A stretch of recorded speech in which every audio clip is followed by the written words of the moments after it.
I'm Alice and welcome to our 2021 YA Book Prize reading vlog.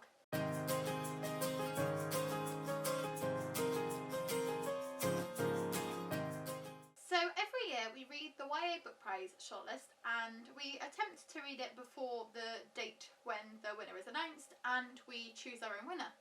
And this year we thought that we would do it in a gigantic marathon of a video for you. So in this video you're going to see us read all 10 of the YA Book Prize shortlisted titles, and you're going to get to see us choose our winner at the end. So I'm going to share a little bit about each of the books as I start reading them. I'll be reading out the blurb. I'll let you know what I think I'm going to think about it. Just like first impressions kind of dealio. There are 3 that we have already read, so I'll let you know when those are, so that you're not expecting a first impression on those ones. And then we'll try to remember to do a little catch-up, check-in with you while we're halfway through the book, and then we will wrap it up and share our thoughts at the end. We're really excited about this. We've put a lot of time and energy into it. I've artsed little kind of graphic cards to go at the start of each of the books. We've taken quite a few pictures of all of them in various locations to spruce it up as much as we can. So I hope that you enjoy this video. I hope that you enjoy our thoughts on the books. If you would love to, then we would really love it if you would like and subscribe. And let's go ahead. So because it is the 1st of April, we have to start reading the YA Book Prize shortlist. And I thought, what better way to do that than by using a beautiful picture that they have on their website and doing a random number generator and letting it choose which book we read. This is risky because we might end up having a reread first, and that would not be ideal, but we need to reread them at some point, and it might help us get through them faster so that we can get to the new books that we really need to read. So I'm going to load up a random number generator, and I'm going to generate a number between 1 and 10, and then we will see which book it is. You'll know before I will, because we'll have the picture right here and I will need to load up the picture and check it, but it's fine. So random number generator. This is scary. Generating a random number between 1 and 10. Generating 7. That's meant to be lucky. 7 is meant to be a lucky number. 1, 2, 3, 4, 5, 6, 7. Okay, so we're starting off with Good Girl Bad Blood.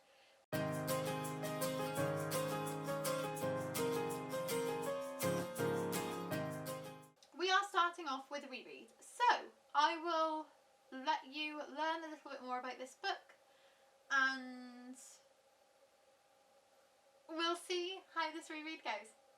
Good Girl Bad Blood by Holly Jackson. Someone is missing. Nobody's talking, but this time everyone is listening.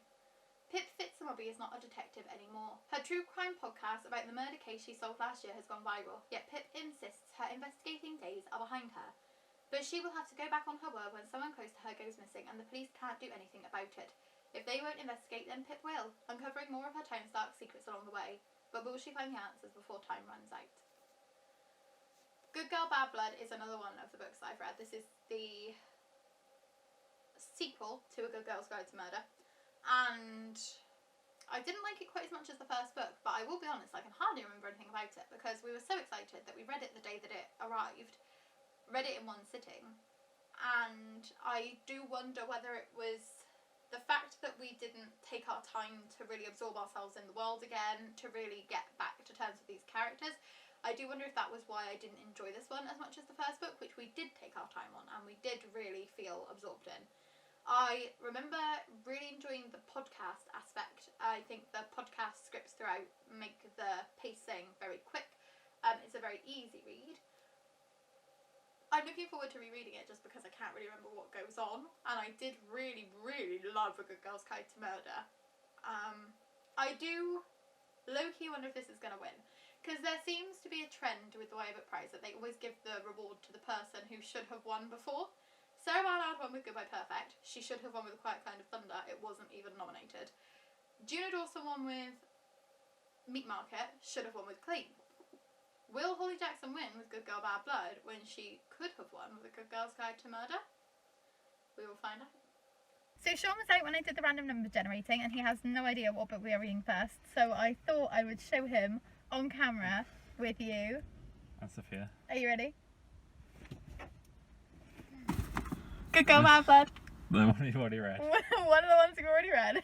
But also, I can't remember that much about it. So I can't remember that much about it either. We both apparently blanked on this one. I mean, the first one was much more memorable, but the second one was really enjoyable. So it's the continuation in the book series. Just in case you don't know. But, okay. Yeah. So we will read this. Excited. All right. Not too bad. So it's now Sunday, which means it is Easter Sunday, the 4th of April. I'm wearing my lovely Easter bunny jumper to get nice and in the mood. We are nearly finished with Good Girl Bad Blood. We will be finishing it later today, so we thought we'd do a quick check-in with you. I'm enjoying it more second time around because I'm getting some theories together ready for book 3. There's little bits that I didn't pick up on first time around that I'm now thinking might become relevant in the future, which is exciting. And also, Sean and I have both started remembering how the mystery plays out and what the plot is. Neither of us thought we could remember it when we went into this reread, but got about halfway through and a lot of things were coming back, so it's fun getting to see the hints as they are dropped earlier, knowing what's coming. Definitely enjoying it more second time around, but still don't think I'm enjoying it as much as the first book, so we will wait and see how we feel when we have gotten to the conclusion. So we have done it. We have finished Good Girl Bad Blood by Holly Jackson, finished our reread. It's hard to talk about this one because it is a sequel, so I'm not going to get into spoilers and I'm not going to say too much about it, but what I will say is that I'm not a huge fan of when the YA Book Prize shortlist features sequels because they don't often work well by themselves, they don't often stand alone well, but this one does. I put this one on my own shortlist. I always do my predictions, and this was one of the ones that I put on there because the way that the story is recounted from book 1, it's not boring, it's not bland. Holly Jackson tells you exactly what happened in the first book, but she tells it in a different format. So in this one, the events of book 1 are told through podcasts. So you still get that recap, you still relearn who everybody is, just in case you've forgotten. You still have that reminder of the events of the first book. But it's not as simple as the first chapter, just regurgitating the events of book 1. They're like linked through. And I think that was why Sean and I were having such a fun time rediscovering this one, because not only were we rediscovering book 2, we were also rediscovering our love for book 1 at the same time. It did get about halfway through and we could remember what was going on, but it felt a lot more impactful than it did the first time around. I'm not sure if that's because I knew what was happening, so I could see the clues earlier, and the way that they're looped in are very subtle, and it's hard to figure out what's going on until you get to it, and I love mysteries that do that, and I definitely think Holly Jackson is a great one for that. I did predict, during my read of book 1, I did predict which character the second book was going to be focused on, because there's something in book 1 about the character who's kind of one of the focuses in this one. It's really hard to say without giving any spoilers, but they ended up being the focus for this one, and I've said to Sean, I think I've got an idea of who the focus for book 3 is going to be, so this has just made me even more excited for the third one. There's also some little nods to Easter eggs that you might have missed in the first one, and Easter eggs that might be coming up in the third one in here. So I'm already thinking it's going to be worth rereading this series when the third one is out, so that we can really see the way that Holly Jackson has fitted everything together, because she has such a methodical mind and she has done these mysteries so brilliantly. I enjoyed this more second time around, which is interesting because I did give it 4 stars when I last read it, and I'm not going to tell you what I'm rating it just yet. You'll have to wait until the end of the vlog to see our rankings and to see who our winner is. But I can say that I did enjoy this more second time around, and I'm really, really excited for the third one. So to pick our next book, I've decided to play Eeny, Meeny, Miny, Mo. So, using the same picture that I used with the random number generator, I'm just going to play Eeny, Meeny, Miny, Mo on it, and then we'll see what we are reading. We did have a discussion of, do you do Eeny, Meeny, Miny, Mo on the word or on the beat? So we've decided to do it on the beat. So I'm sorry if I'm playing Eeny, Meeny, Miny, Mo wrong and you don't like that, but let's go. Obviously not including Good Girl Bad Blood because that would be silly. Eeny, meeny, miny, mo. Catch a tiger by the toe. If it hollers, let it go. Eeny, meeny, miny, mo. And The Stars Were Burning Brightly by Danielle Joando, which is another reread. We're going to get all of our rereads out of the way at the beginning of the month, apparently, and then we will get to the new books in a big rush all at the end. But that's fine. It's a wonderful book. I really loved it the first time around. Sean hasn't read it yet, so he will be discovering it for the first time, and I will let you know how we both feel about it.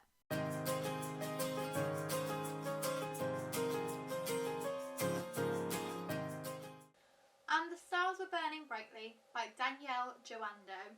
An emotionally rich and current story of suicide, mental health, bullying, grief, and growing up around social media. When 15-year-old Nathan discovers that his older brother Al has taken his own life, his whole world is torn apart. Al was special. Al was talented. Al was full of passion and light, so why did he do it? Convinced that his brother was in trouble, Nathan begins to retrace his footsteps, and along the way he meets Megan, Al's former classmate, who burns with the same fire and hope, who is determined to keep Al's memory alive. But when Nathan learns the horrifying truth behind his brother's suicide, one question remains. How do you survive when you're growing up in the age of social media? And The Stars Were Burning Brightly is another book that I have already read. I read this during Bookopoly-thon in September last year, and it made me cry. And not many books make me cry. So I'm looking forward to reading this one with Sean, because I read it by myself before. He said he wasn't interested, but he is reading the whole shortlist with me as well. So I hope he will be interested this time around, because I love Nathan and Megan's story. I love Al's story. I think it's so relevant and it is so powerful, and it really deeply moved me. I can feel myself getting choked up just thinking about it. So it's going to be nice to reread this one, but it's also going to destroy me emotionally. I had a few issues with it last time, but I'm wondering how I'm going to feel about it this time. I'm both excited and apprehensive all at once. It's now Tuesday the 6th. We are about 3/4 of the way through And The Stars Were Burning Brightly. We got a huge chunk of it read yesterday. Sean is really enjoying it so far, and I'm loving it on a reread just as much as I did the first time around. We're going to get that finished off. I've had a day off from reading today because I've been doing some lovely tidying, and we've got some nice clean surfaces. Well, this one's now got dry plates and stuff on it, but like clean surfaces and a lovely clean floor in our kitchen. So lots of cleaning today and less reading, but should still be getting And The Stars Are Burning Brightly finished tonight so that we can pick our next book that we will be reading with you. So we did finish And The Stars Were Burning Brightly last night like I thought we were going to, and I thought I'd share some thoughts on it with you today before we pick our next book. So my problems with And The Stars Were Burning Brightly are still the same problems that I had the first time around, and it's that it just doesn't feel completely realistic to me. So this book is about a boy who gets bullied so horrendously that he chooses to die by suicide, and just the circumstances surrounding that don't necessarily feel the most authentic to me. It's difficult because I think everybody responds to bullying in a different way, and everybody responds to different situations in a different way. But the way that one of the other characters is involved gave me pause last time. I'm still feeling exactly the same way about it. I think that this book is very powerful. I think that this book is a very necessary look at bullying and social media and how your actions can affect other people in ways that you would not even believe. And I'm so glad that Danielle Joando decided to write this book, because I think that this could really help a lot of people. I do think if I was younger, I would probably be able to suspend my disbelief a bit more. So for the YA audience that this is intended for, it will probably work a lot better than it does for me. But that's my own personal kind of issue with it. I still love this book. I gave it 4 stars first time around. I'm going to sit on my rating for a little bit because I don't know if I want to bump it up. I don't know how much, if I do, because I didn't do half-star ratings when I first read this book, and I do half-star ratings now, so I don't know whether this is going to end up being a 4.5, I don't know if it's going to end up staying as a 4, but I will say that this is a brilliant debut. Danielle Joando has done amazing things. She is writing with passion, she is writing the dialogue and the Manchester dialect in a very realistic way. The setting is really good. I'm just a huge fan of this book. I've just got this one problem with it that I can't look past, and that frustrates me because I wish I could look past it, because this feels like a new favourite book even with that issue. That's how good this book is. But yeah, gonna sit on it for a little bit, but it does mean that it is time for us to pick our next book. We're gonna roll an 8-sided dice. We're gonna look at that same picture from before, so I'm just gonna load that up because I forgot to get that loaded before I started filming, because I'm a klutz in my brain. So we don't want to roll number 1, because if we roll number 1, then we've got Loveless, and that would be 3 rereads in a row. You probably won't be able to see it, so I'm going to tell you what it is anyway. But number 8, which is not number 1, so it is a new book. Okay, it's The Great Garden by Meg Rossoff. It's short, so that's a plus. I'll tell you a bit more about this one now.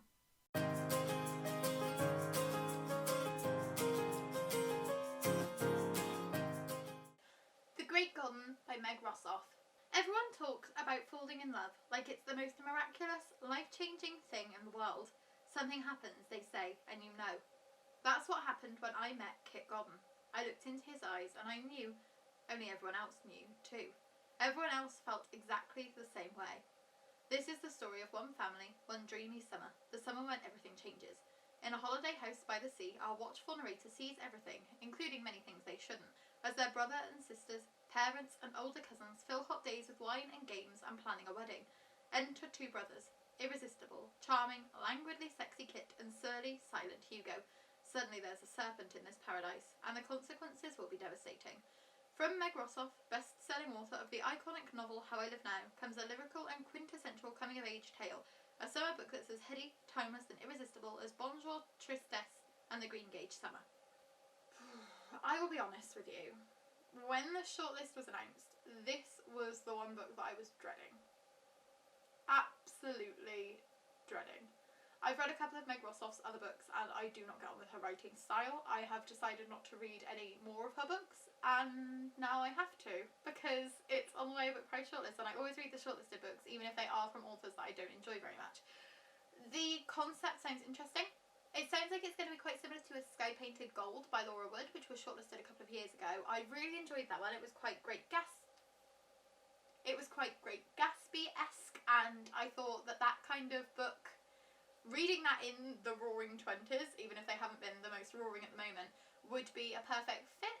So I am a little bit more interested in this one now that I have read the synopsis.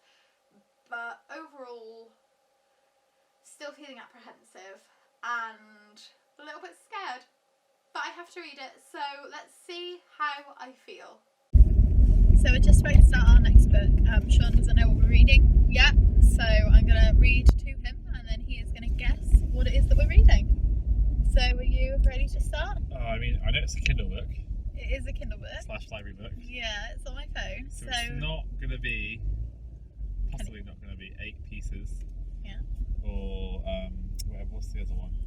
Can he remember what other one we Silver Snowflakes. A Snowfall of Silver, yes. Yeah. So it's neither of those. It's not a reread. Otherwise It's not a reread. Otherwise you'd be in tears. So you've got 5 to guess from, and I don't think you'll be able to remember what those 5 are. Is it Milk My Heart? I'm not telling you until I start reading. Okay. So we are just over a third of the way through The Great Garden already. It is very, very short. I've got a sleeping Mr. Ezra on me, so we're going to get a bit more reading done tonight as well before we go to bed. But I just wanted to share this quote because I think it's quite a good one. "So what's he like?" they asked, and I didn't say he was a mindfuck who haunted my dreams. I just kind of shrugged and said, "He's okay." I think that's just like I don't really know why he's haunting her dreams at this point, because all he's done really is exist and have long, deep, meaningful looks with her. But we'll wait and see if it develops any further. I'm honestly not sure what I'm thinking at the moment. So we're about halfway through the Great Garden, and Sophia is playing us beautiful harmonica music, which we thought we would share with you. Oh, beautiful might not be the best word to describe it. Beautiful is the best word to describe it. What is happening in the Great Garden, Sean? Nothing. The Godden boys have turned up. Godden is some sort of there's a lady who are God's sons, God sisters, God relations by God powers better than God. And she's like, oh, I'm filming a movie not in LA, in Hungary. Her name is Florence Godden. That's why they're the Goddens. Yes. Oh, Sophia. Ezra's here now. Ezra has a butterfly hair clip. It is now the evening of Friday the 9th of April, and we actually finished the Great Garden last night, but I didn't have time to do an update. So I thought I wanted to sit on it for a little bit as well, because I wasn't quite sure how I was feeling about it, but I thought I would come and do an update for it now. And we have already started reading our next book. I will show you in a minute how we decided to choose what we were reading for our 4th YA Book Prize book.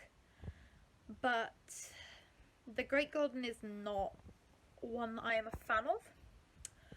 As I said in an earlier update, it reminds me of The Great Gatsby, The Catcher in the Rye. It definitely feels like it's going to be an instant classic. So I think this is a book that people will be revisiting in the future. It's definitely got crossover potential, so it is going to appeal to adult readers who haven't read YA before. It's going to appeal to reluctant adult readers who might be looking for a book that's got some more grown-up themes but is still younger. So the protagonist doesn't have a name or a gender, which I hadn't noticed at the time, because I think that it reads very feminine. Things like the comments that are made about the way that their sister Mattie dresses, and the relationships between the family members, and the fact that the protagonist keeps getting called darling quite regularly. It's just quite female coded, or at least that's how I read it, because as the protagonist isn't gendered, you are supposed to kind of make up your own mind on it, which is an interesting choice, but I just don't feel as though it adds anything to the story. It doesn't feel necessary. I actually have quite a few bigger problems with this one. It's not just that, because I think it's an interesting way of telling the story, and it's done with the best of intentions. It's meant to show how experiences like these can be universal. It's not necessarily a male or a female experience. Experiences like first love, like unrequited love, like passion, like the summer of romance, it can be both a male and a female thing. And I like the fact that Meg Rossoff has decided to address that. There are just other things that I don't like. So it's going to get a little bit spoilery, so feel free to skip to Kane Warriors. No, I can't say that, because then you'll know which book is next. It's about to get spoilery, so feel free to skip to the next book that we are reading. Just like jump about like 20-30 seconds. Give me a second to get like spoilery. Feel free to jump that if you don't want spoilers. But the Great Garden hinges on the fact that the main character wants to sleep with Kit Garden. Her sister has slept with Kit Garden, and then their cousin's husband-to-be sleeps with Kit Garden, so the marriage is off. And that plays into kind of like the greedy bisexual trope, the kind of home wrecker who doesn't care about relationships, has no respect for other people's feelings, just kind of sleeps with whatever moves because they want to.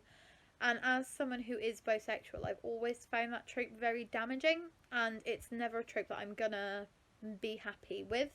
It's never going to be a trope that I'm going to agree with and buy into. I think it's very lazy. I think it's just boring. Like, that story's been told before. And It wasn't necessary. Just having Kit with Matty and our unnamed protagonist was enough drama. Like you actually really cared about either of them, because I couldn't care less about any of these characters. They were very one-dimensional. There was Tamsin, who liked horses. There was Alex, who liked bats. There was Matty, who liked Kit, and our protagonist, who liked Kit and bitching about all of their family members. And the parents were more interesting. The dad had some work going on in London, and the mum was a dressmaker. That was really cool. But yeah, I just think that's not my favourite. Also, non-spoilery, non-specific, but there are some loaded comments about eating disorders and anorexia that, again, were not necessary. It didn't add anything to the plot, but it basically, the character's like, oh, this is how people get eating disorders. This is what, like, happens with anorexia. But in a throwaway, sarcastic, dry, not serious way. And then Matty, who is the protagonist's sister, loses a lot of weight because of the stress of everything with Kit. And the protagonist is like, oh, she's really unattractive now. She's lost weight. She looks a lot older. Jesus, she's so stressed that the weight is falling off of her, and you're just annoyed about the fact that she looks older and she's no longer as beautiful as she was at the beginning of the summer because you have slept with the guy that she was sleeping with. Rage fuels me when it comes to talking about this book. Rage is my overwhelming emotion. I will admit that I didn't hate the writing style.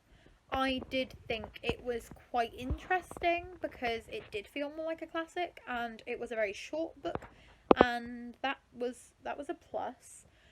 But this is not gonna be my YA Book Prize winner, and this is actually going to be the book that tells me that I'm never reading another Meg Rossoff book.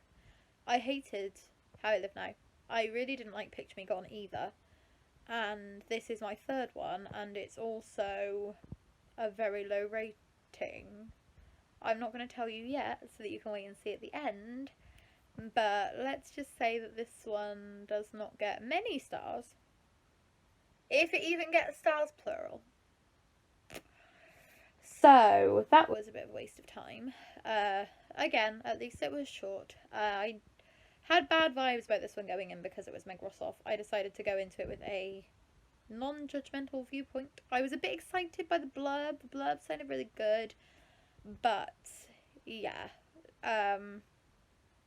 Just harmful in needless ways. And I just think in this current day and age, when you've got sensitivity readers, when you've got editors who should be thinking about, like, does this character really need to make 3 jokes about anorexia within the space of a 200-page novel? No, they don't. It's not necessary. Yeah. Like, literally, all the things that could have annoyed me about this novel, all of the things that annoy me, featured in this novel. So it was not going to be the one for me. But I will speed forward and show you me picking our next book, and then I will talk to you briefly about that. So we're going to try picking our next YA Book Prize read, and for this we are playing Spin the Bottle. And it was pointing at Cane Warriors before it rolled off the table, so we're going with Cane Warriors by Alex Wheatle.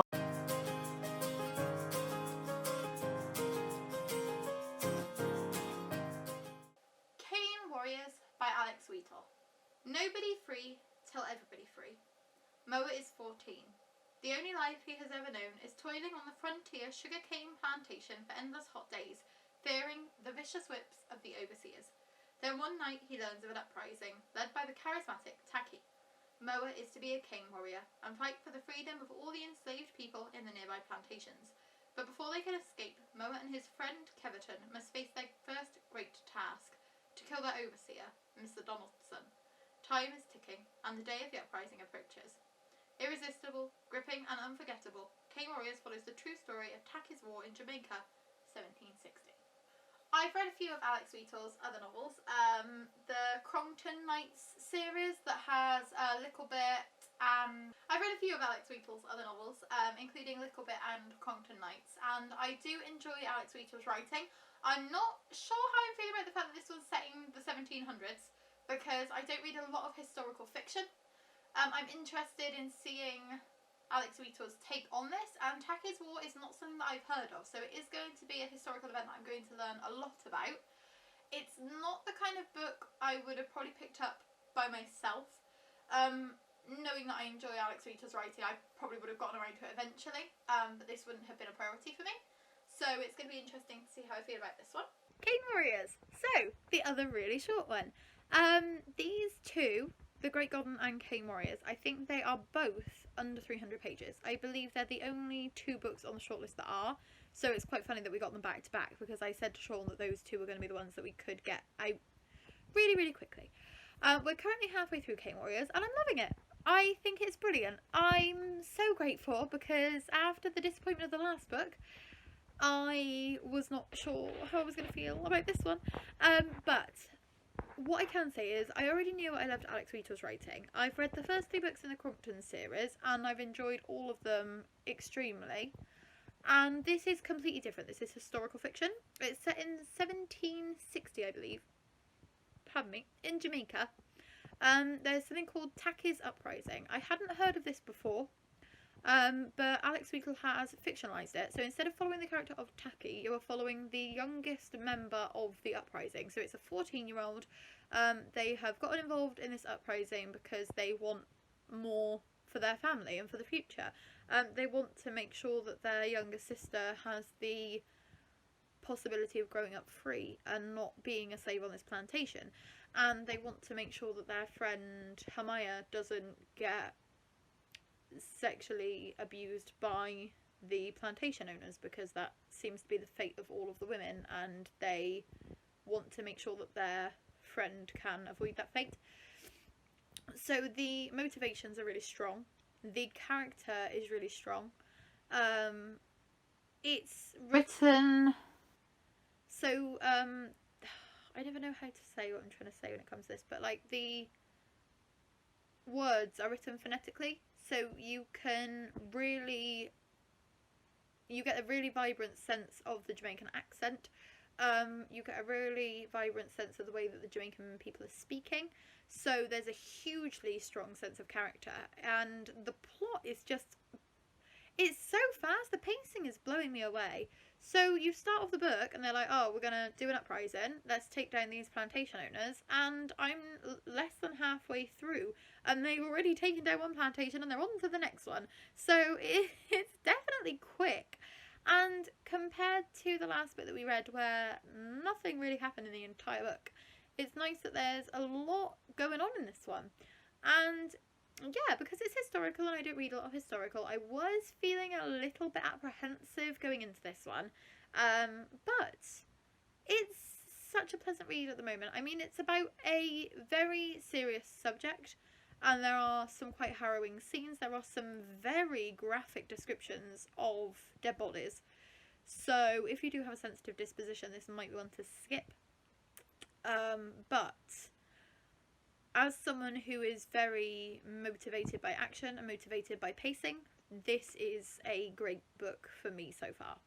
So I will update you when we finish this one, and I will tell you I do not think it's going to be long, because I'm going to go back downstairs and I'm going to carry on reading to Sean, and we are probably going to be done within an hour and a half. It's now the afternoon of the 10th of April, and we have just finished Cane Warriors by Alex Wheatle. I think I'm going to need to sit on this one for a little bit before I can really work out how I feel about it, because I loved the pacing. I thought the plot was impeccable. The sense of voice and the characters were really, really well fleshed out, really great. But it feels like I've just read the middle third of a novel, which is an awkward feeling. Because it starts off and gets into the action so quickly, it takes a little while for you to develop a sense of these characters and for you to really feel their story deeply. And I think that if we'd had a bit more at the beginning of the book, seeing the workers on the plantation, their interactions with each other, getting to know these relationships, getting to really deeply care about them, getting to care about Moa's relationship with Keverton, getting to know the different people who are in this story, it would have much more of an impact because it's Taki's war. It's Taki's uprising, but Taki doesn't actually appear until about halfway through the novel, so you don't really get a sense of his character until quite late. And it would have been interesting to see him around the plantation beforehand, inspiring these fellow slaves into this uprising, because they quite clearly respect and admire him, and he inspires them all so much that they do rise up against the masters, and they do manage to get a sense of freedom. Try not to be spoilery. But I think that if we'd seen him before, instead of like just meeting him in the middle of the novel, it might have been more, I don't know, it's hard to explain what I'm trying to say, because I do think it was very powerful. I do think I did care about these characters.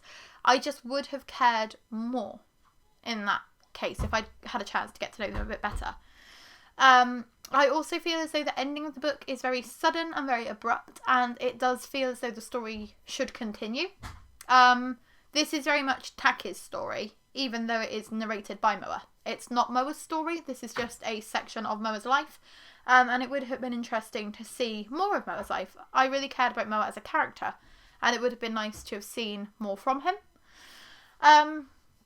That being said, I really did enjoy this book. I like Alex Wheater's writing. I liked the fact that the dialogue was all written the way that it's spoken, so you've got a very strong sense of voice, whereas the narrative is just written normally, so it wasn't a struggle to read it. I didn't feel kind of alienated by it because I could still read the narrative easily.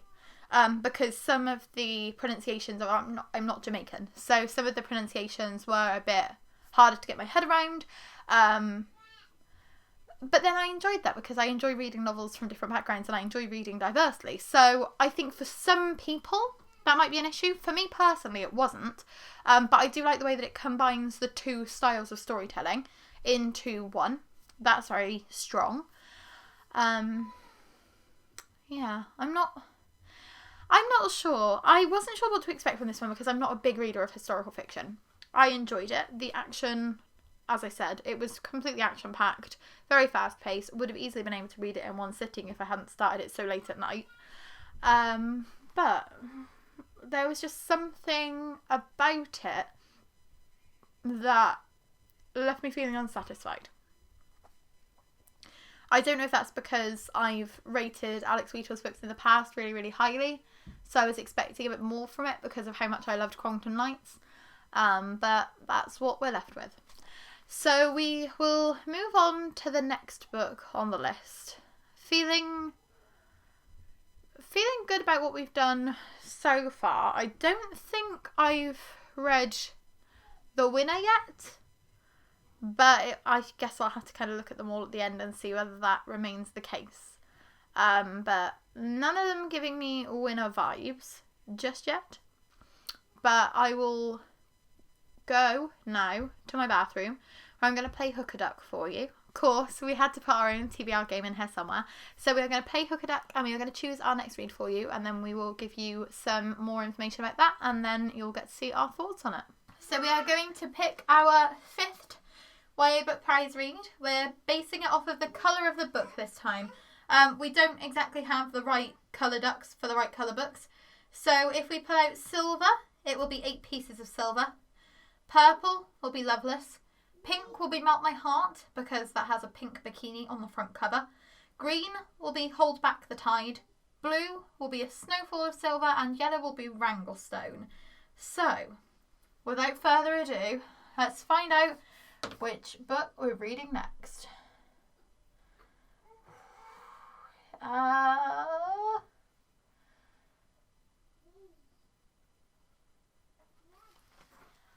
And we are reading Silver, which is 8 Pieces of Silver by Patrice Lawrence.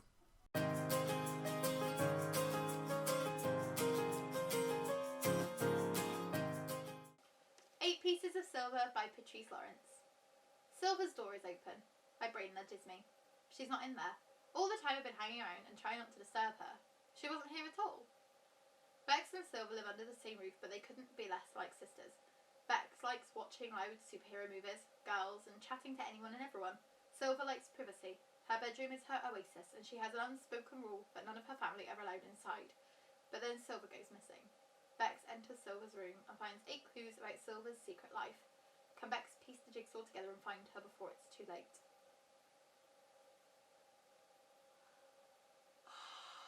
It's like a mystery. Ooh. I like Patrice Lawrence's writing a lot. I loved Indigo Donut. I wasn't a huge fan of Orange Boy. I'm still halfway through Rose Interrupted because I just can't finish that book for some reason. But she's such a good writer. And her books are really easy to read. I fly through all of them, apart from Rose Interrupted, in which I read 250 pages in one sitting and then just haven't picked it up again. I'm not quite sure why. But I think combining that really fast, really quick and easy, so easily digestible writing style with a mystery, this is going to probably be a one-sitting book for me. I love the little Polaroids. I think they're adorable. Knowing that one of the sisters is somebody who likes women, whether she will be bisexual or lesbian remains to be seen. But I'm glad that there's some kind of diverse representation in that.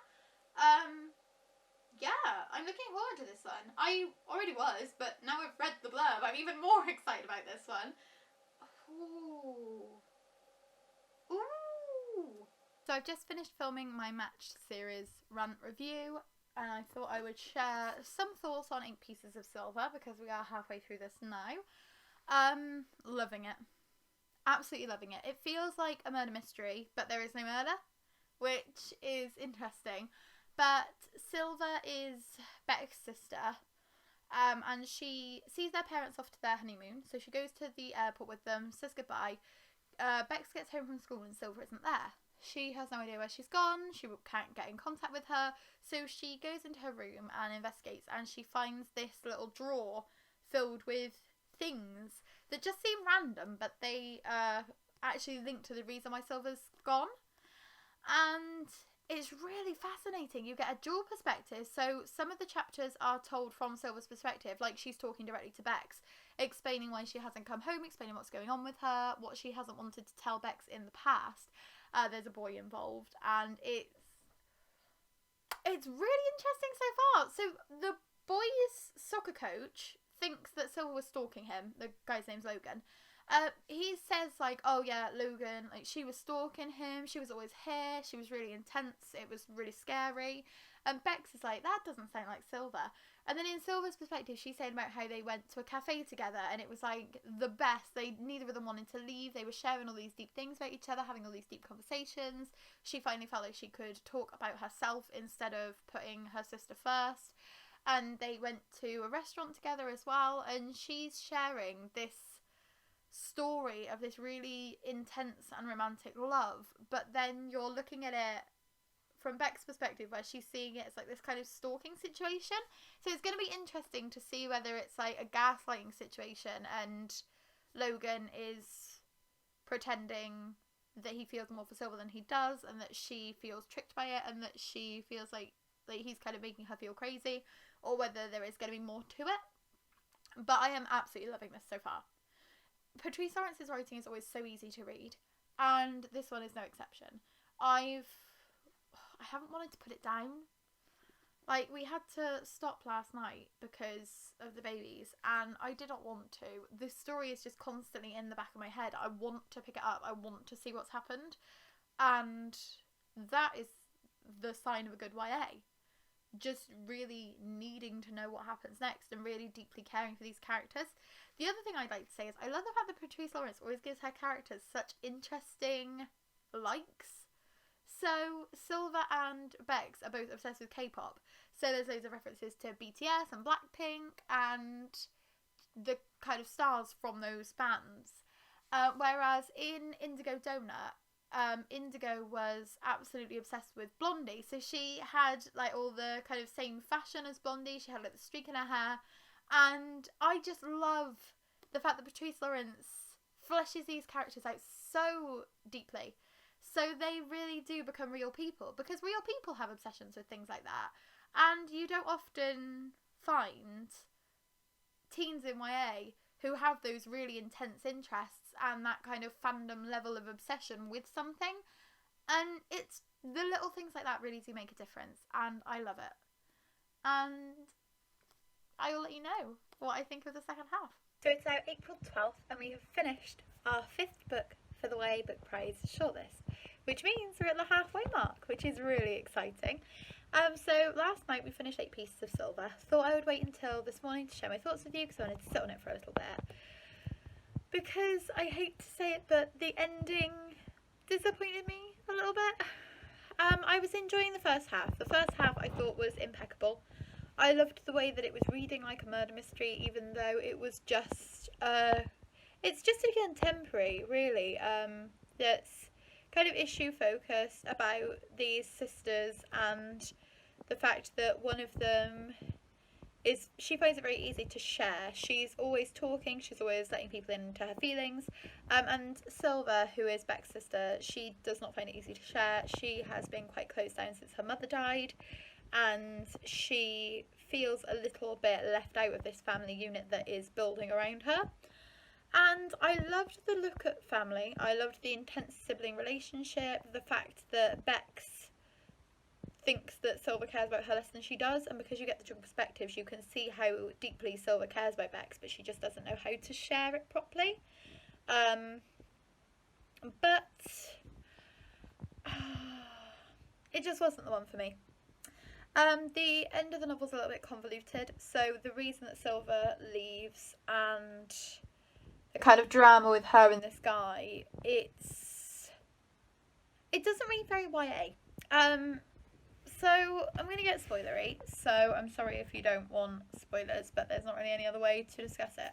So Logan has a wife and child, and Silver discovers this, and she still wants them to be together, but she sees him at the fairground with his wife and child, and that's when she kind of decides that they're still destined to be together. She still wants him, but she's got to try and work out how to get his wife and child out of the picture.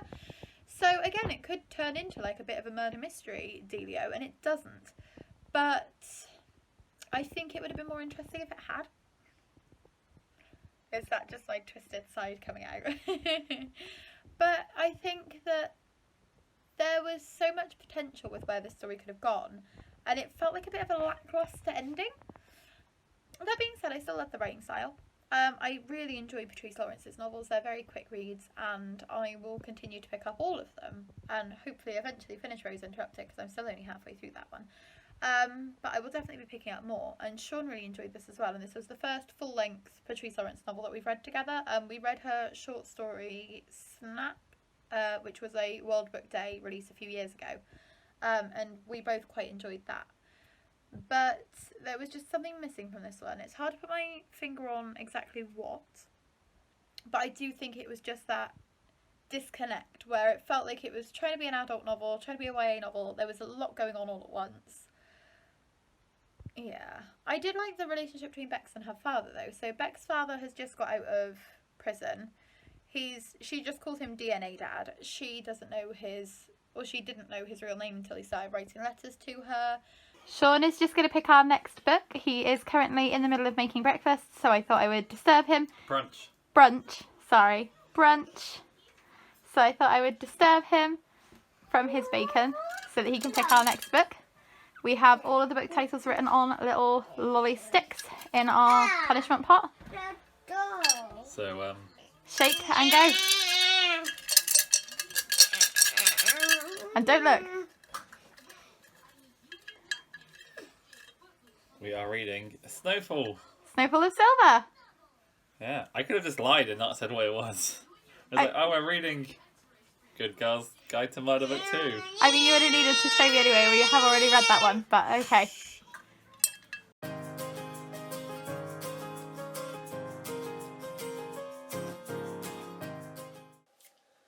A Snowfall of Silver snow-dusted love story.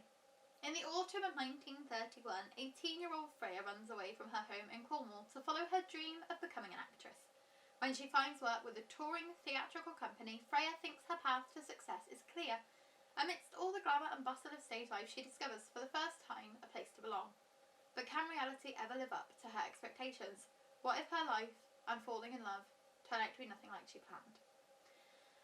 Laura Wood wrote A Sky Painted Gold, which was one of my favourite books on the 2019 YA Book Prize shortlist. It was quite Great Gatsby-esque and I really enjoyed it, and I've been wanting to read more of her writing. I bought her second YA novel, Under a Dancing Star, and didn't get around to reading it, so I'm glad that this one is on here because I'm excited. It sounds very swoon-worthy. It sounds like it's going to deal with some serious topics as well as being a romance, and that will be nice, like having that combination of the two. The cover is absolutely stunning. This was one of my favourite ones to do the art for, even if it was quite a tricky one with all the different snowflakes. But I'm very excited to pick this one up, and I think I'm going to fly through it. We've just read the first chapter of A Snowfall of Silver, and it's a companion novel to A Sky Painted Gold, and I didn't know. So A Sky Painted Gold follows a girl called Lou, and she has this humongous family. They live in Cornwall, and she's got like 3 sisters and 4 brothers. And this follows one of her other sisters. So this is Freya's story, and I'm even more excited for it now, because when I saw that it was set in the 1930s, I was like, oh, it's going to be like a similar time period.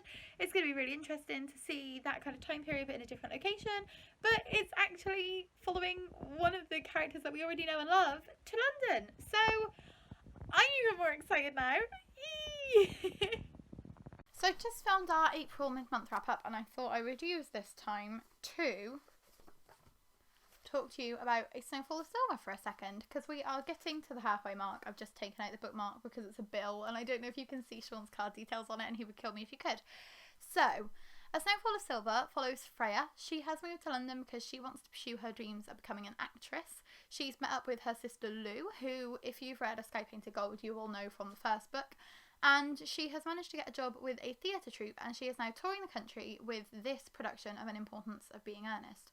So, I am really enjoying it so far. It's a much quicker read than I thought it would be, because I was in the middle of a reading slump when I read A Sky Painted Gold, so I loved it and I thought it was very beautifully written, but I did struggle to get through it because these have kind of classic vibes, even though they are young adult that is being written now. But because they're set in 1930, Laura Wood does a really good job of making it feel as though it's 1930. Like, the language is very old. Not old. I don't know how to describe it. But the language feels authentic to the time period. It's not modern, and same with the descriptions. So it is a bit of a harder read when you're used to reading really quick, fast-paced, chilled out modern contemporaries, but it's just so heartwarming and I'm really loving it so far, and I love Freya's character and I am shipping her with someone, and I'm hoping that they get together because he seems like the most adorable person that exists. He's so sweet, and it's one of those things where, like, if so, then like it's such a meet cute, and I'm really enjoying this one much more than I thought I would, actually, which is weird considering how much I loved A Sky Painted Gold. I don't know why, I just didn't think that I would get swept away by this one. But the sun is shining and it's really warm, and it's a snowy book set at Christmas time, and apparently that was what I needed at the moment. So hopefully I will love the second half of this as much as I've loved the first half, and I will check in with you when I finish reading it.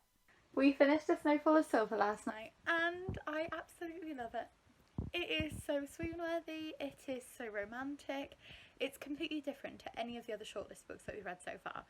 So whereas most of the YA Book Prize shortlist so far has been issue-based or has been talking about like a really serious subject, this is just light-hearted and soul-warming, and I adore it.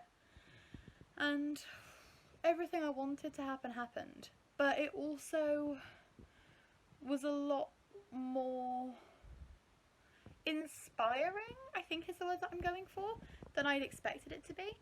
So we wanted to use a deck of cards to pick this book, and we haven't been able to find one, so I'm using random.org to randomly generate a playing card for us. If we get a spade, we're having Hold Back the Tide.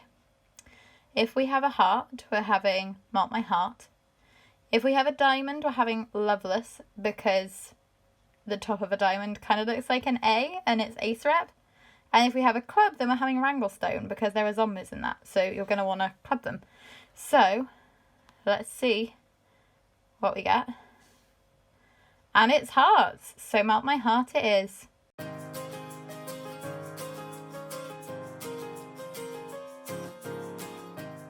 Melt My Heart by Bethany Rutter. Lily Rose is used to people paying attention to her gorgeous twin sister Daisy.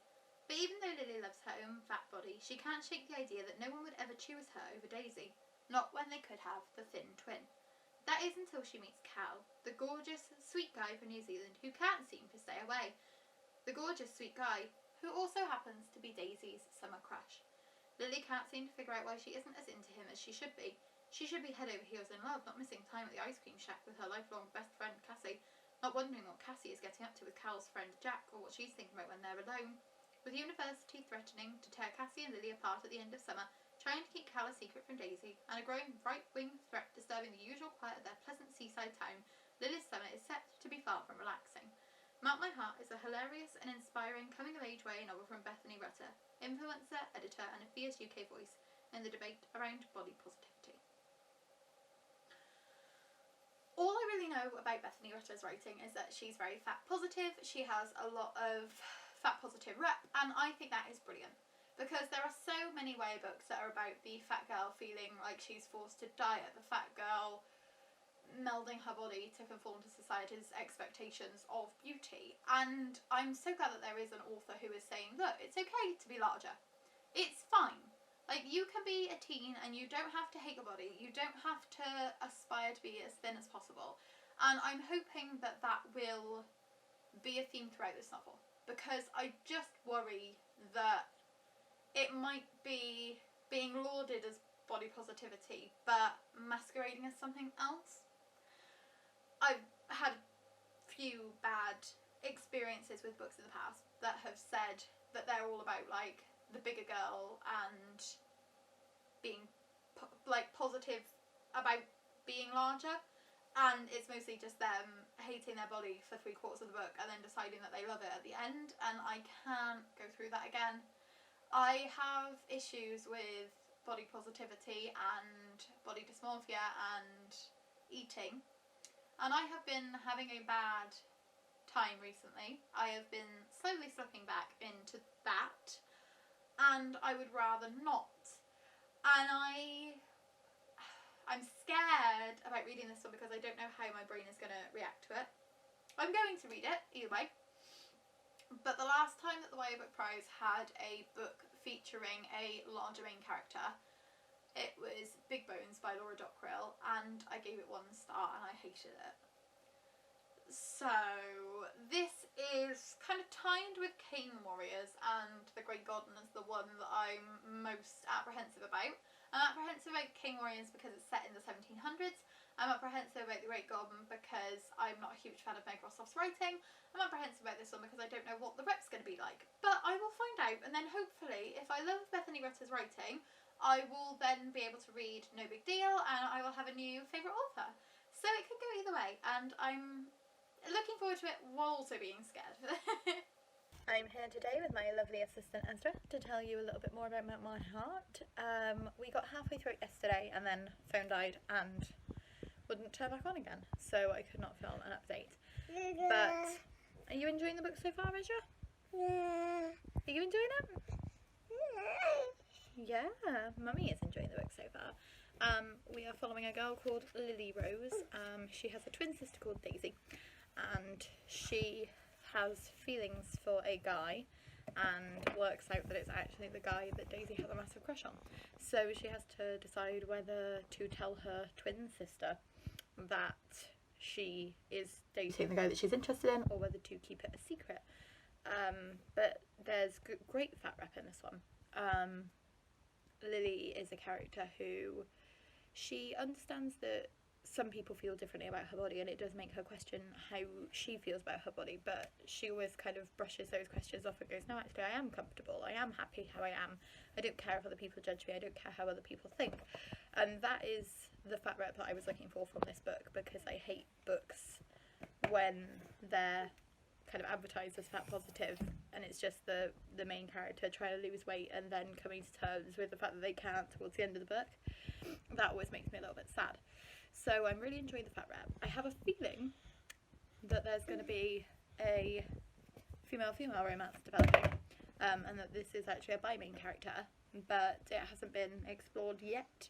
I have seen people say that there is bi rep in it, but there is a bi background character who has been mentioned, so I'm not sure whether that is the bi rep that has been referenced.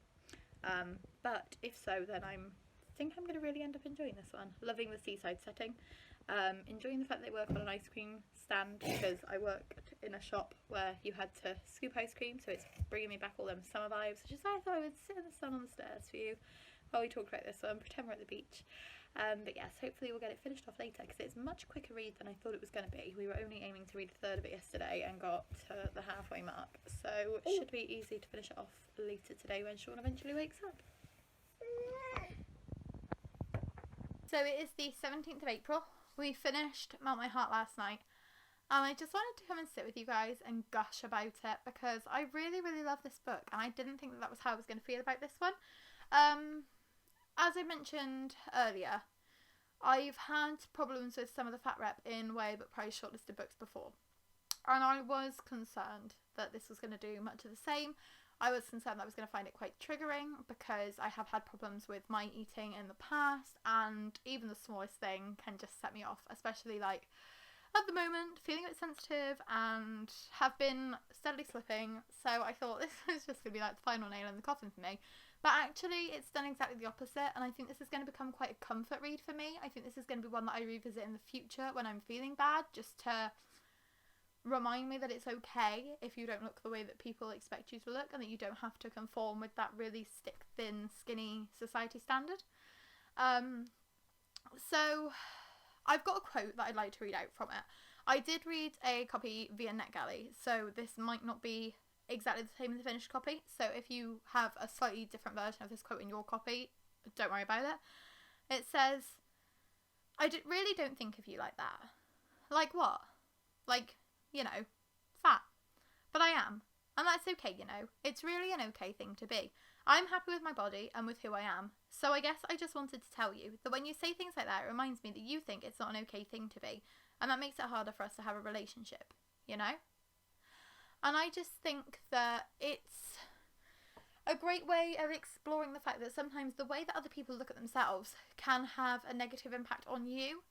So if you've got a friend who is obsessed with dieting, if you've got a friend who thinks of all fast food as like a treat and like something that you're not allowed to enjoy, if you've got people who restrict calories in your life, then that can feel as though it's a direct comment about the way that you look and the things that you should be doing with your own body. And I love the fact that Bethany Rutter has addressed this, especially in the lens of these twin sisters who they're identical apart from their weight, because that really does show you the impact that this has. Because anytime Daisy comments on her size, knowing that she looks identical to her sister but her sister is just the like fat one, then of course she's going to take that to heart, because if you think that you aren't skinny enough and I look identical to you but I'm fatter, then you would feel as though that was a direct judgment on you as well. And I just love the way that was explored. I love the relationship between Daisy and Lily. I think that the way that the dynamic between them is explored is brilliant. The kind of conversations about having someone who's with you for your whole life as your safety net and how you don't know which one of you needs it more, that's a great conversation to be having. There is anxiety rep in this book. It isn't explicitly explored. Like, Lily doesn't get any treatment for it. She just kind of deals with it herself.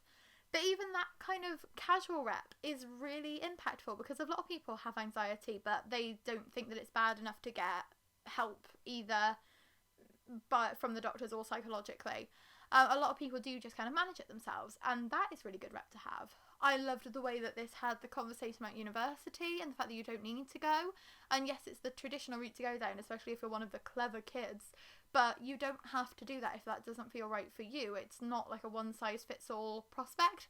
I love the fact that that was discussed, especially if I'd read this book when I was younger. It would have had a humongous impact on me, and I would have loved that. And it would have made me feel as though my decisions were allowed. Because I decided not to go to university, and I had teachers looking down at me. I was getting like sarcastic comments from basically everybody saying that I would regret it. And then I went to university for 3 months, and I really didn't enjoy it. I didn't think that it really did anything for me. And if I'd had somebody by my side saying, yeah, no, you don't need to do that, there's loads of different paths, it would have made it easier for me. Like, my mum didn't mind, obviously. I had support from my family, but from like the official kind of people, like teachers and like friends and stuff, I didn't really get those conversations with them. So it was nice seeing Lily have Cassie and her parents and her sister all supporting her as she decides that that traditional path might not be the one for her. So that was really great. I have so much that I loved about this. The bi rep is just perfect, and I just want to cry. Like, it feels so nice to see a bi character explored in this way, like not knowing how they feel about it and struggling to come to terms with it and trying to come to terms with it within themselves before they do anything about it, and feeling happy and comfortable talking to their family about it. That is a massive thing, and I loved that. And there were a couple of things that I didn't love. There's a subplot with Lily's mum dating that I just didn't really see the point of. It just didn't really make much of an impact on the story for me, and it seemed a bit unnecessary with everything else that was going on. And there's also a subplot with some homophobic and racist posters being put up around their hometown, and Lily and Cassie decide to tear them down and to do something to replace them, to try and bring back that positivity, and kind of stamp out the hatred. And that was a good subplot in that it had Lily and Cassie working close together, and Lily coming to terms with her sexuality and wondering why these posters like had such a like impact on her, and then coming to terms with the fact that actually it's because they are attacking me. That was a good conversation to be had, but it felt like there could have been more done with it. There's no kind of investigation into who put these posters up. There's no kind of ramifications or repercussions for the people who've done it. So it's like a faceless entity of hatred.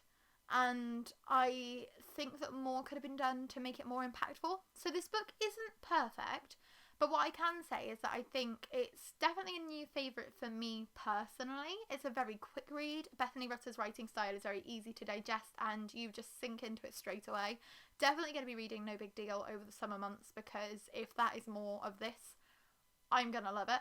And I'm looking forward to seeing what she writes next. I'm really, really glad that the YA Book Prize decided to put this on their shortlist, and I'm glad that it was very positive for that rep, and that I'm leaving this one feeling much more mentally stable than I thought I was going to. So that is a lovely surprise.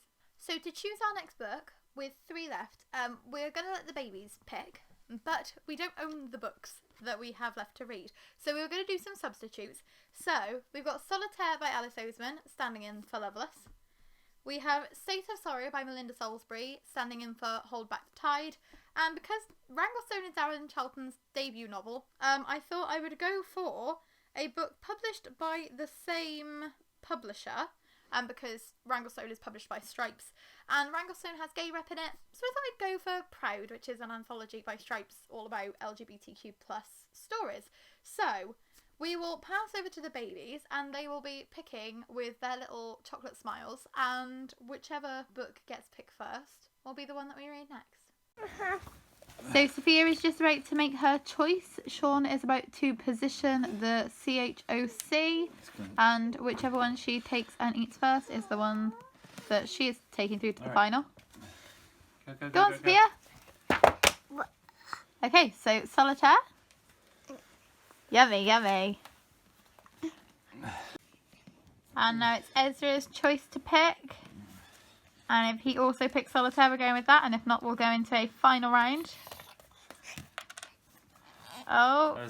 Pride. Or... Oh, I guess he went for Pride. Pride first. He hasn't actually eaten any of them yet, but Oh, he's now giving them all back to Solitaire. No, is that a Proud or a Yummy, Solitaire yummy. thing? That was Proud. Ready? Sean is about to unleash the beasts, and this is the final round. It's between Proud and Solitaire, whichever baby gets there first, and whichever chocolate is eaten first. Sean is spinning them, and they are on their way. And Ezra has picked up both of ones. Ezra. Oh, Sophia's Okay, very- grab Ezra. Sophia can make the final decision because Ezra had both at once. Proud. Okay, thank you, You Sophia. get the other one as well, mate, though. Yeah, You get both. Both chocolates. can we get the He's other got one, two. Sophia? This one's for you. She wants to... Good girl. You are a very good girl. So Sophia has chosen for us Proud, which was standing in for Wranglestone by Darren Charlton. So Darren Charlton's Wranglestone will be our next YA book prize read.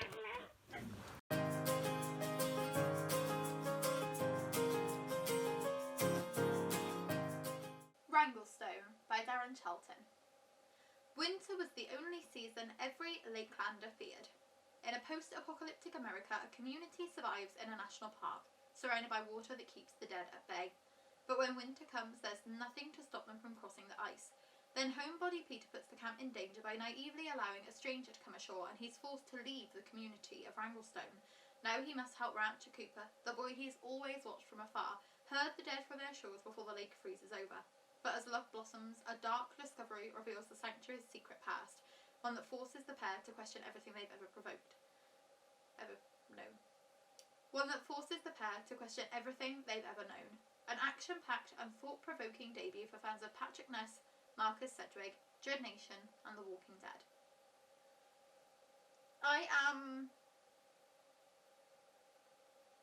Patrick Ness is like Marmite to me. Some of his books are brilliant, some of his books I hate. The Walking Dead is like Marmite to me. The early seasons are amazing, the later seasons make me stop watching. So I'm feeling a bit nervous about the comparisons at the end there, but I love the fact that this is like a gay zombie romance. Try again. I love the fact that this is like a gay zombie romance because that sounds right up my alley. I'm loving the wintry vibes. I think a post-apocalyptic novel that calls itself a post-apocalyptic novel rather than like supernatural drama. I like that. I do have a copy of Wranglestone through my NetGalley, so I should have already read this by now. But I don't know why I haven't yet. But I have just learned that it is the first book in a series. There is going to be a sequel. So I hope I love this one so that I can then carry on with the series. So I've just filmed my book birthday tag video and I thought I would check in with you guys because we're now halfway through Wranglestone. It is the 18th of April, so hopefully we'll be able to finish it tonight and then we'll still be a day ahead of schedule on this one as well. We're following a boy called Peter. He's in love with a guy called Cooper and they are adorable. Peter is so self-conscious and he doesn't have any kind of self-belief and it makes me feel sad for him, but in the lens of the story it makes a lot of sense because Peter is trusting and naive and this is a world where zombies are real. The end of the world has happened and this little gang of characters are living on islands in the middle of a lake called Wranglestone. So every winter the lake freezes over and the zombies can walk across the lake to get to the cabins, so they need to be much more careful, they need to be very trusting, have each other's backs. And Peter makes a mistake where he lets somebody onto the island without checking their ID and he nearly gets himself killed. He nearly gets his father killed. It's very dramatic and that's just in like the first 2 chapters. So when you're a chapter into a story and the main character's already been stabbed by a stranger, that's quite exciting. So Peter and Cooper are currently in the bit that we've gotten to. They have wrangled some zombies and they've met some strangers in the woods. And these strangers are, they seem, I don't know, there's this thing going on. It's like a mystery as well. Because the stranger that stabbed Peter was really disappointed because he wasn't wearing the snowflake. So Peter's been really obsessed with this idea of like, what is the snowflake? What does it mean? And they've just found these strangers in a cabin in the woods and they had a snowflake up on their roof. So I honestly have no idea what's going on. I have no guesses whatsoever. I am really, really interested to find out. There's something about the pacing in this one that is putting me off. I will be honest about that. I'm interested in the world, but it just feels very slow for a zombie novel. And I don't really have anything to say other than that. I like Peter and Cooper's relationship. I like the way that it's this slow burn. They've known each other for their whole lives, and neither of them have kind of admitted their feelings for each other, and now they're kind of getting to terms with the way that they feel about each other, and that's adorable. And I'm really enjoying the queer aspect. I'm not sure how I'm feeling at the moment, because as I said, even though there's a lot going on, it feels slow. I don't know if that's my brain. There's something in the writing style that I'm having to reread quite a few of the passages. Like, I'm reading it out loud to Sean, and I'm having to pause and then reread it to make it make sense in my brain. I don't know if that's me or if that's the story, but there is something in this one that isn't clicking with me quite yet. I'm hoping that it will, because, as I said, very interesting world. Loving the fact that it's a post-apocalyptic novel in which they are very upfront about the fact that it's been quite a while since it happened. There's no like, ooh, has it happened yet? Is it about to happen? It's very much like, we are survivors. We have survived for a while. It's been like this. We've all come from our own different individual backgrounds, and we're all in this little commune now. I'm loving that aspect of it. But yeah, just something that isn't quite there yet. But I will let you know when we get a bit further in how I'm feeling. So it is the 20th of April, and I am here to share my thoughts on Wranglestone with you because we finished it last night. And I basically finished it feeling exactly the way I was feeling when I talked about it midway through. I was still confused by some of the turns of phrase. I still found the writing style quite hard to get my head around.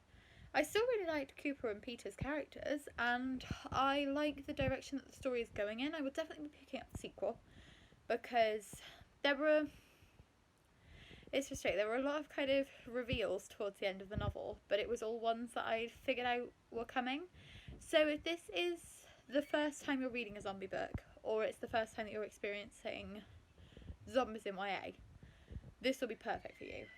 But it is quite tropey. That's not necessarily a negative thing. They are tropes for a reason. They have worked in the past, and it's a good way of telling a zombie story.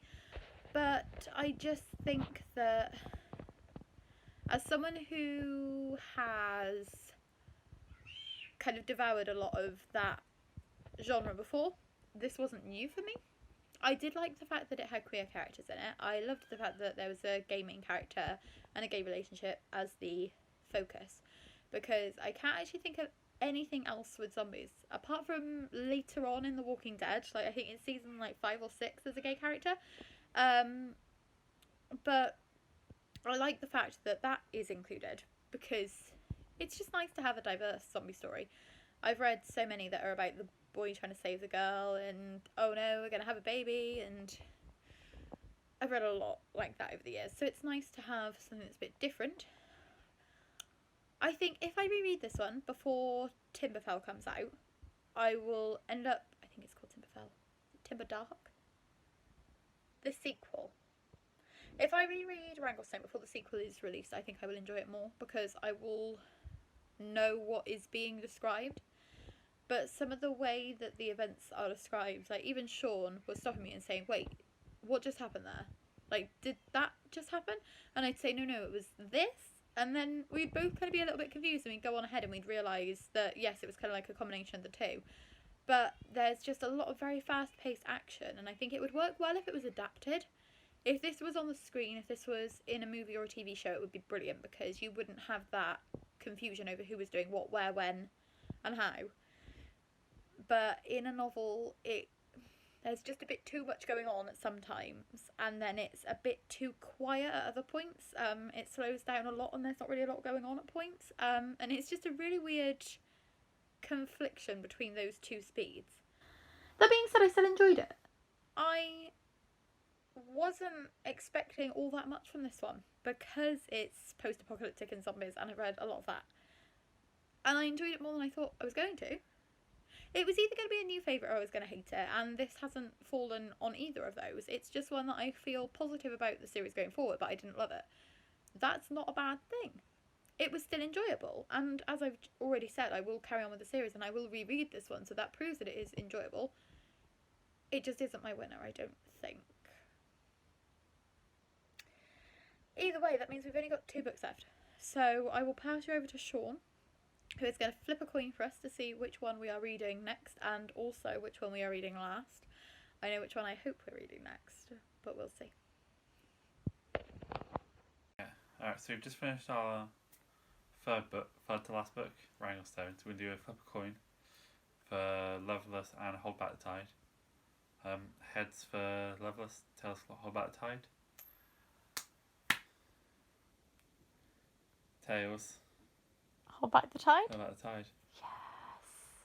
Alright.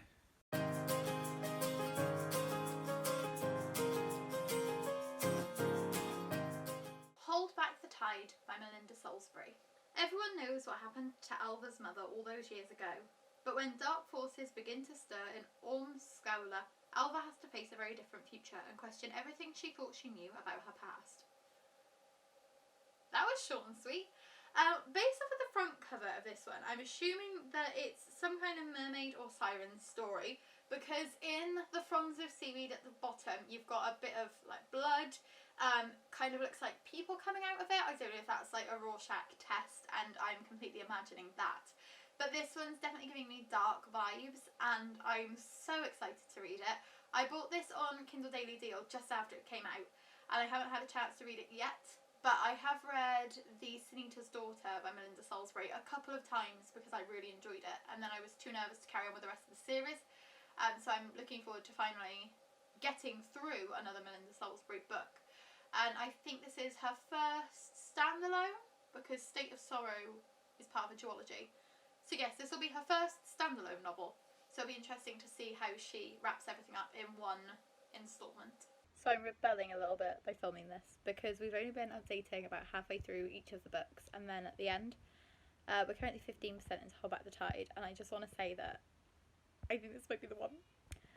I am so excited so far.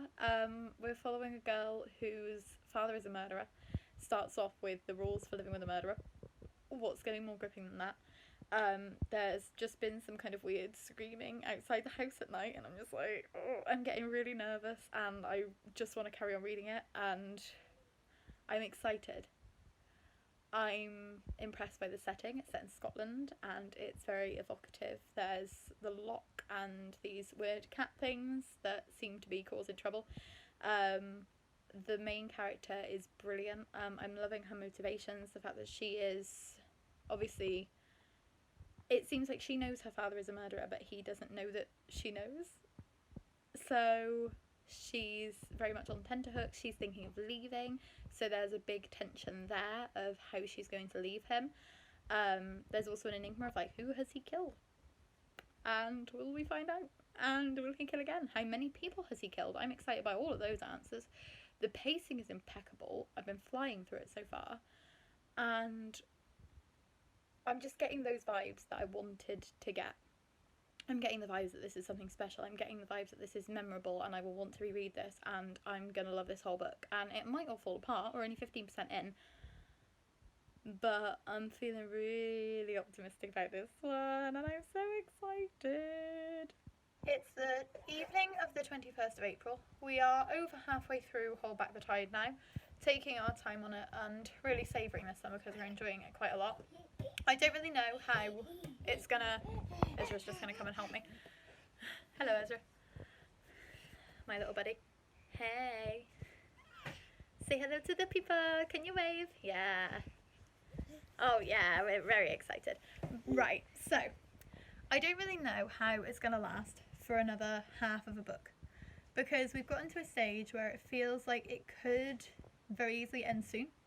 So I'm not quite sure how we're only halfway through, but I'm still interested in it. I'm a bit concerned that it's going to get draggy towards the end because of the fact that it does feel like it's nearly over. But I'm still really loving the voice of the character. I'm still really interested in the world.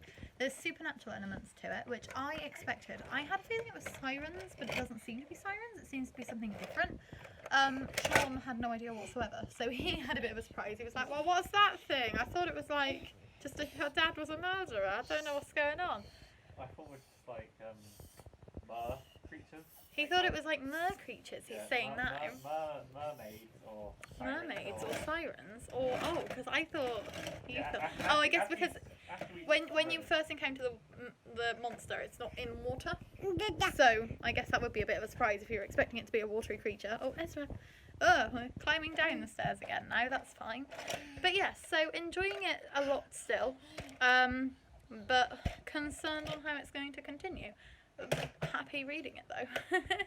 It's now the 22nd of April and we have managed to finish Hold Back the Tide. We didn't get it done last night because it was a lot longer than I thought it was. For some reason, because I was reading a copy on my Kindle, it was telling me I had like an hour left in the book, but it was more like 3 or 4. So that's an odd one. If it's a NetGalley PDF, my Kindle can work out my reading speed perfectly. If it's an actual purchased Kindle copy, it just falls apart. So it's good to have that information. It's going to be hard to talk about this one because most of the things I want to say are spoilery. And I don't want to be spoilery. I have realised I have changed that throughout this vlog consistently. Sometimes I'm not spoilery, sometimes I am spoilery. I am sorry for the mixed signals. But this one made me cry. That's all you really need to know. I loved it. I'm still a bit up in the air. I'm still not sure how I felt about it because I think it was such a beautifully taught story and it was so compelling even without the supernatural elements, even without the monsters. And part of me wishes that we just carried on with Alva's story and not had the monsters, that we just had a kind of crime novel following Alva, who thinks her dad is a murderer, set in the, I'm guessing it's like the early kind of 1500s. I'm not very good at times. They've just opened like a water mill, like a pulping plant, so whenever that would have happened. But I loved the setting of Scotland. I loved the quaint kind of medieval feel, almost like more modern than medieval, but I didn't mind the fact that it was historical. I wish it had been more explicit about what historical period it was, just because that would have made it easier for me to kind of get my head around it, I think. But yeah, it made me cry. I'm just still not completely sure how I feel. I thought I was going to get to the end of this book and think that it was a brand new favourite. Instead, I've gotten to the end of this book and I kind of already want to reread it. And I kind of want to pick up every other book that Melinda Salisbury's ever written. But I'm also feeling a bit deflated. But I don't know if that's just because it was a sad ending and it was a bit of a shock to the system and it kind of threw me because it wasn't where I was expecting the story to go. It was a genuine surprise. I did see there's like a reveal in the kind of third quarter that I saw coming, and I said to Sean, I bet it's that, and Sean thought I was joking because it seemed really far-fetched, but it was. And I don't know if that's just because I picked up on it or if it's not really that subtly written, but yeah, I'm just not sure how I'm feeling, and that's not the way I've felt about any of these books so far that I can remember. I've been able to decide one way or another whether I loved it or hated it, and this one just, I'm a bit confused. So we'll wait and see where I'm sitting on this one in a couple of days. But that does mean that we're now moving on to Loveless by Alice Oseman, which is going to be our last book of this year's YA Book Prize shortlist. I'm sad that it's over, but also I'm glad that we get to reread the book that I already know that I really enjoy.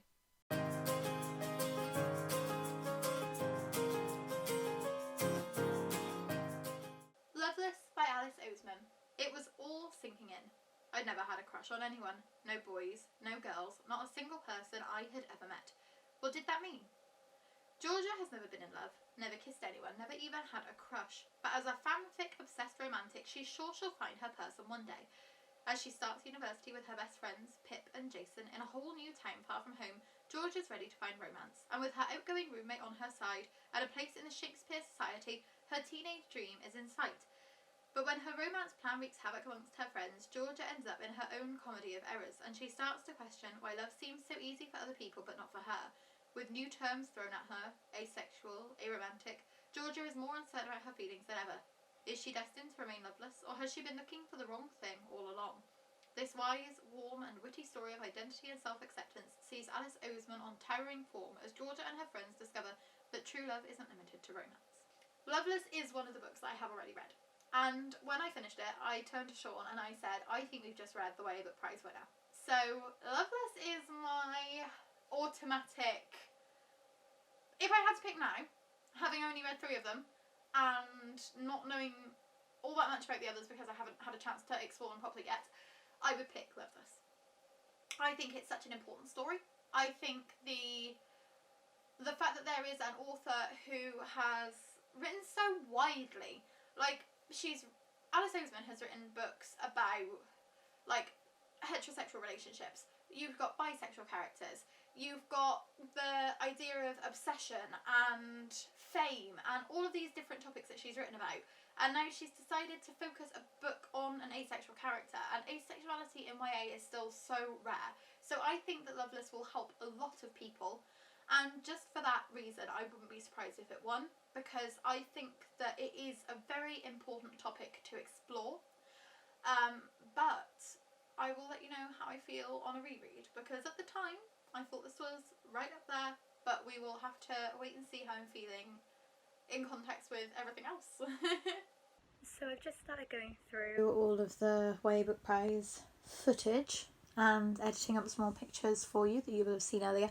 And I've realised that I haven't actually done an update since we started Loveless. And we finished it this morning. It is the 25th of April. And we read most of it on Friday. Today is Sunday. Had almost a reading free day yesterday because it was my birthday. But I thought that I would just check in with you and tell you that I think I enjoyed Loveless more second time around. I enjoyed it more on a reread. In all honesty, this is the one that I wasn't looking forward to because when we first read Loveless, I thought it dragged. I think it's a brilliant book, and Alice Oseman is doing amazing things by getting asexual rep on the page, aromantic rep on the page. Some of these words are things that teens might never have experienced before, and if they learn something that helps them know how to identify themselves and helps them feel more comfortable in their sexuality, that is absolutely brilliant. But the first time that we read it, because I wasn't sure what to expect from it, I thought it was really slow and it took me a while to get into it, so I wasn't having fun reading it to Sean. I didn't want to pick it up and it took us ages. This time around, because it's a reread and I already really like these characters and I already care about Rooney and Pip and Jason and Sunil and Georgia, I flew through it and it made me wonder why I gave it a 3.5 in the first place, because it definitely deserves more than that. I think it's a brilliant book. I don't know if it's my winner yet. I need to kind of think about it and actually do my rankings. But what I will say is that I will be very, very surprised if it doesn't win. It might not be my winner personally. I think it should be the winner. And I think that was how I was expecting to feel going in. That was how I thought I'd end up feeling. And having read all 10 now, I was right. That's exactly how I'm still feeling. So, it will be interesting to see whether they go with that or not. But what we'll be doing tomorrow is having a debate. Sean and I are going to discuss what we thought of the top 10 for you. And then we're going to rank them. And we're going to pick our winner together. Because it's just more fun that way. I could just tell you who I thought the winner was right now. But I think it gives us a chance. It's more of a judging panel, so you'll get more of an idea of the thoughts into it and why we think that those are the winners. And hopefully you will agree with us. And we will agree with each other and it won't end up with us breaking up. But yes, we will see you in a couple of seconds, but actually tomorrow. So, without further ado, our prize list. Our scores are in. In 10th place, If you've been adding along, you probably know what we've already scored without having to work it out. with 2 points, Is a surprising to nobody is Great Garden. Great Garden. In 9th place, with 6 points, is Cane Warriors by Alex Sweetle. Yeah. I don't have these things, so anyway, you're like, sure, look, tell me. Oh yeah. Okay, yeah. In 8th place, with 7 points, Is 8 Pieces of Silver. which is appropriate because 8. Yeah. In 7th place, with 10 points, Is Wranglestone. in 6th place, with 11 points, Is Loveless, which we think will be the actual winner. the Yeah, actual it's winner. not our personal winner, but we think it's the actual winner. In joint third place with 17 points. It's interesting. So we have At the Stars Are Burning Brightly, A Snowfall of Silver, and Melt My Heart, all in joint third place. All in joint third place, so also simultaneously joint fourth and fifth. Yeah. They're all the same. Well, that's quite interesting because we rated those quite dramatically different, I think. Yeah, but they all still ended up being like solid third places. In second place with 21 points. Is Good Girl, Bad Blood. And in first place with 22 points, literally just pipping it to the post. Is Hold Back the Tide, which I'm really happy with because I was conflicted about my Good Girl and Hold Back the Tide. And I'm really happy with too because I was conflicted about Melt My Heart and Hold Back the Tide. Yeah. So that is the right winner because Yeah. we were both weren't sure whether to make it first, and it is. Yeah, that's really cool. Yay! So it does work, even though the system feels like if you start winning, you're just gonna win a lot. No. I was inspired by Eurovision. Yeah. I know it's not exactly how Eurovision do it, but I know they always I- give like dramatic points It's and then really- it goes slowly It'd down. be really interesting if we had someone who like gave 15 points to like Great Garden, and like Oh low yeah, points because to then that others. would also be third It would place. it'd be a Oh huge. no. No, because they'd also rank their other things Oh, as other things. true. So, like I think having a third or fourth person. If anyone wants to join, we'll be more than happy to Sean's let you. desperate for friends. I'm desperate for reading friends. None of my friends read. What am I?